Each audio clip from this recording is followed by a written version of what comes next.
What's up, guys? Tell me why you're not doing Airbnb in Kenya right now. Tell me why, guys. Airbnb has been one of the best things that has happened to people. If you want to hustle, if you want a side hustle, most of the time, we look for side hustles and then we end up spending so much energy looking for a new job, looking for a new income, source that requires our energy, going there, doing stuff. Sometimes all you need to do, look for something more passive. When we talk about passive income all the time, this is what we mean by passive. Something like Airbnb would be the perfect passive income, right? Anyway, guys.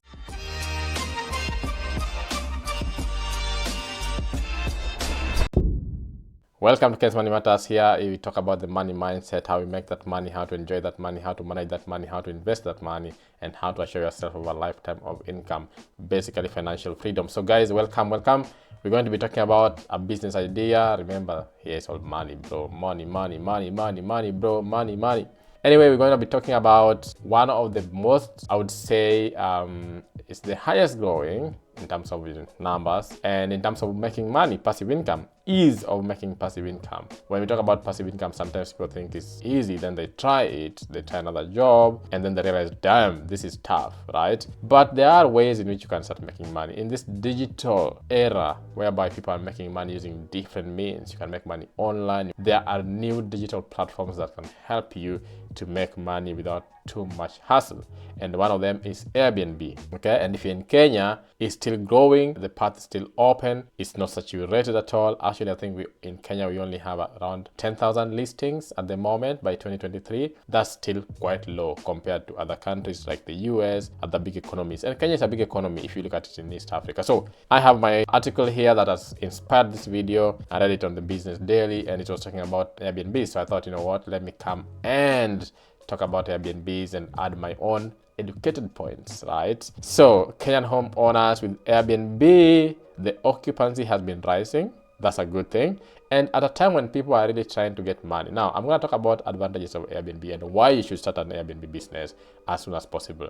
Through the article, I'm going to come up with my own points that will help you understand Airbnb better and start the process now. So number one, I've just told you that occupancy is rising, okay? So Kenyan homeowners with properties listed on the short-term house rental platform Airbnb and a monthly average of $42,295. That's around $298 per month. This is just this year. So if you think about investing in Airbnb and you're thinking about earning at least $298, which is around $42,000 at the moment, per month, that's passive income.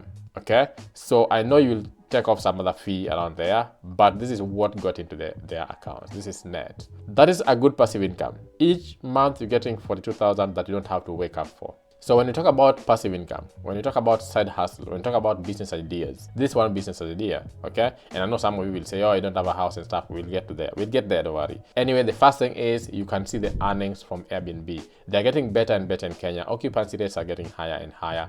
People are traveling in Kenya, and therefore you have a chance to actually build something. And remember, you can start with one, start with another one. With time, you build up and get better at it. But it's a business that's still thriving amongst most Kenyans. And a lot of young Kenyans are realizing, they need to travel. And they're traveling a lot even within the country and from outside as well. As so many people in the diaspora go back to Kenya, I'm always asked about Airbnb. And I have friends who have actually started Airbnb based on my advice because I see a lot of people looking for houses. Data from vacation rental research from AirDNA shows the monthly average revenue grew from 30,000 in October last year. So from 30,000 in October last year, it went up to the numbers that I just told you. And actually it's at 52,000 this year. $365 monthly average revenue. The occupancy rate more than doubled in 5 months. That's a big thing.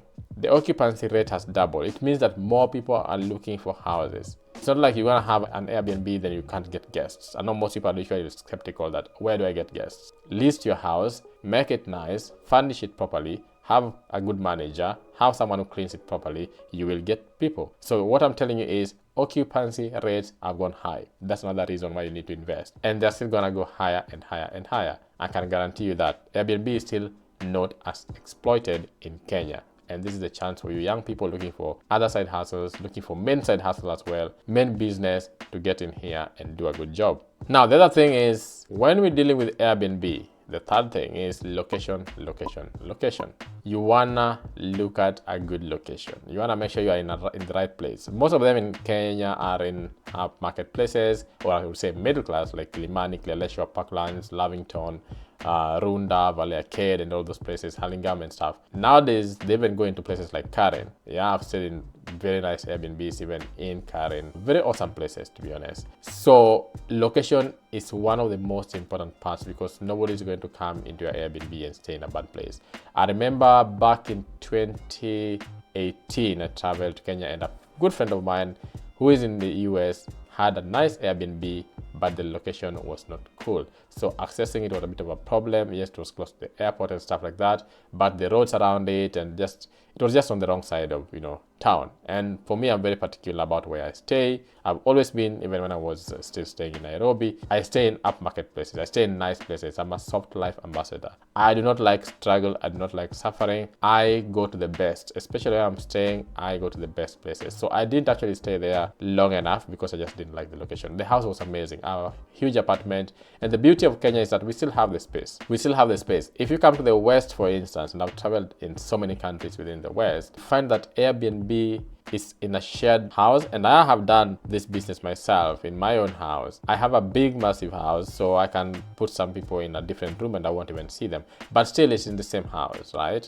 And some people do not want that, and that's why I don't do it as much. I like my privacy, I like my space and stuff, but it's good money though. It's nice money, because it's free money, to be honest. I do it temporarily when I have people from Kenya, people are coming and they just want a transit place, and so I have space. The thing is, with Kenya, most of them are like own houses. So you have your own apartment, you have your own place, your own home, right?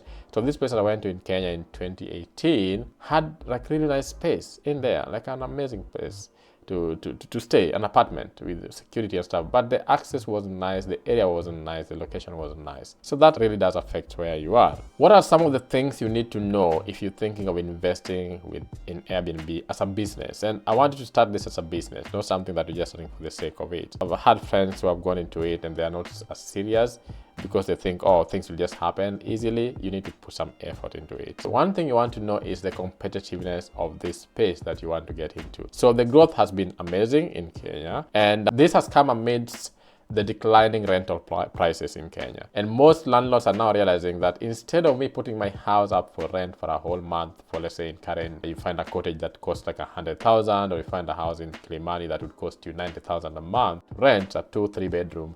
They're thinking, okay, let me just do it on a short-term rental and probably make more money, right? Rentals have been going down in terms of, the price of rents and how much the landlords are actually getting, especially if you're paying loan. And they're looking at it in terms of like, what can I get if I do a short-term rental? Most of the time, within 10 days, you should have received money that can pay for the rent of the house, right?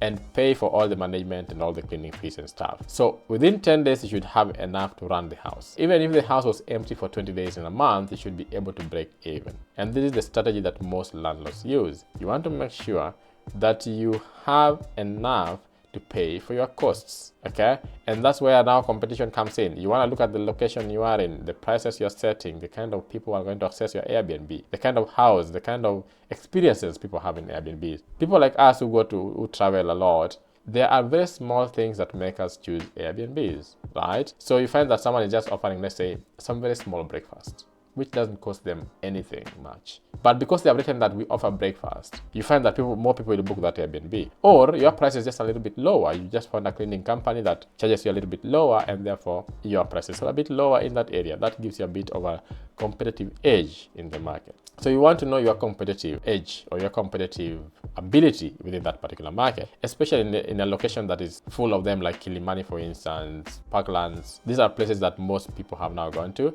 So you want to make sure you have a competitive advantage over other people. The other thing is, you don't have to own a house to run an Airbnb. You just need to rent a house, right? Number one, it's just good to disclose to the landlord and tell them what you want to do with their house. Pay them long term, and that usually is the best way to go about it. Pay them long term and then focus on the business. So you can pay them for a whole year and then focus on recovering your money. So every month, like I said, you want to set your pricing in a level whereby you are breaking even. Remember, Airbnb is taking 3% most of the time of the total amount paid. and then there's a cleaning fee and stuff. Your pricing needs to be adjusted accordingly until at that point where you feel that you are comfortable with it. And like I said earlier, within 10 days, you'd have just covered your costs, and then the rest of the 20 days, you're just making profits on that account. If the house was costing you 100,000 a month, right, in Kilimani, 2-bedroom, so you could be charging like, let's say 10,000 a night. 10,000 a night, it means you need 10 nights to get 100,000. You paid the rent. But again, I'm not saying you have to charge 10,000. You could be charging a little lower, you could be charging a little higher. You know, depending on the area, like I said, depending on the area, many other factors, competition around that place, and if you're providing more experiences to your clients that other people don't provide. So it depends on how you want to compete. It's a market analysis thing. You want to make sure that you have that competitive advantage to the business model that you're using. So again, what I was saying about location here, they say that location is an important factor for business success. People do not just visit homestays for the sake of it. They often pick those that offer a certain experience or that allows them hospitality as they go about their business. Now, like I just mentioned earlier about this, we pick places because of some small experiences that we get. So if you can offer more experiences, then you have an advantage to make more money. The location of an Airbnb has to be strategic and tailored to meet the targeted customers. You want to know your customers, you want to know who you are targeting, and have the best of locations.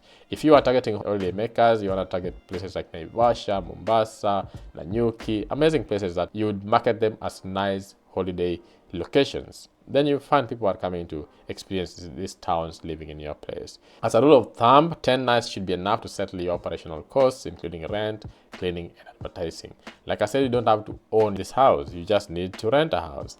So if you have some money and you want to start up Airbnb, it's a good time. It's a good business. Things are just going to get better and better and better. The other thing about Airbnb, that's why I like it and I think you should start it, because it's very straightforward, right? You just need a home. You need to furnish it, make it look good, list it, set the pricing, and you're good to go. There's no more straightforward business idea that you can ever get.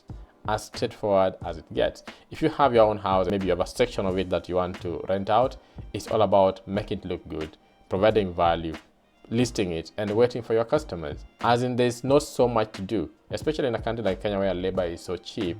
Getting someone to maintain a very high level of cleanliness in your Airbnb is very easy. People hate when they find dirty places, they find dirty laundry, they find dirty, and it's very easy in Kenya to keep a place clean. Very simple. In the West, it takes time, it's expensive, because labor is very expensive. People are paid a lot of money for even cleaning. And therefore, sometimes I call someone to clean my floor, it will cost me 10,000 equivalent to just vacuum, do a deep vacuum in just one room. Okay, in Kenya, these things are easier and easier to access as well. So this can be a very good business model for you if you're thinking about it. The other question I know most people would be asking is, how am I sure about occupancy? Now, the thing is, in any real estate investment, you don't want to budget with 100% occupancy. Even though you can have it, it's very possible you can have 100% occupancy. But you want to do your pricing in a proper way such that even if you had 90% occupancy, which is what you should actually use, or even up to 80% occupancy, then you still make your money. So most of the time, it's the pricing that you need to get right. You need to adjust your pricing as you start, as you go along, until you get that right place whereby you're not too expensive in your locality, you are also not providing a very cheap service, and you're also not going at a loss. So adjusting your pricing is the secret to making money in Airbnb. You want to get your pricing right. If you get your pricing right, you're going to get your returns right. But you don't want to budget with 100% occupancy. Good if you have 100% occupancy, but don't budget with 100% occupancy any time you're dealing with real estate. So that's the main thing. That's one thing you want to remember all the time. When you're doing your budgeting, when you're doing your plans, don't do with 100% occupancy. Do your pricing with a lower occupancy level. Now, Airbnb was not originally taxed, so those who are interested in knowing the taxes here, it wasn't taxed like properly, it wasn't institutionally legalized as a taxing platform or a digital platform, but now KRA has started the rollout of taxing Airbnbs. I don't know how that will go and how it's going right now, but you need to look at the taxes. You need to check if it's being taxed. For a long time, it wasn't actually being taxed, like formally at least, it wasn't being taxed. Maybe if you pay the landlord, their tax will have paid for it, whatever. But right now, you need to know what is the current situation when it comes to taxation of Airbnbs in Kenya. So those are some of the things you want to consider, but Airbnb is a good business. Please, if you want a side hustle, and people talk about passive, this is passive. Airbnb is a passive income business that can actually really help you scale. It can help you do other stuff in your life, build wealth, reach your financial goals, and as you know, just become rich. You want to be comfortable. Good luck if you're starting out. Let us know if you have an Airbnb, what are your experiences. I know there are challenges to owning Airbnbs as well. Let us know those challenges in the comments below. Share, like, subscribe, guys, and until next time, I'm out.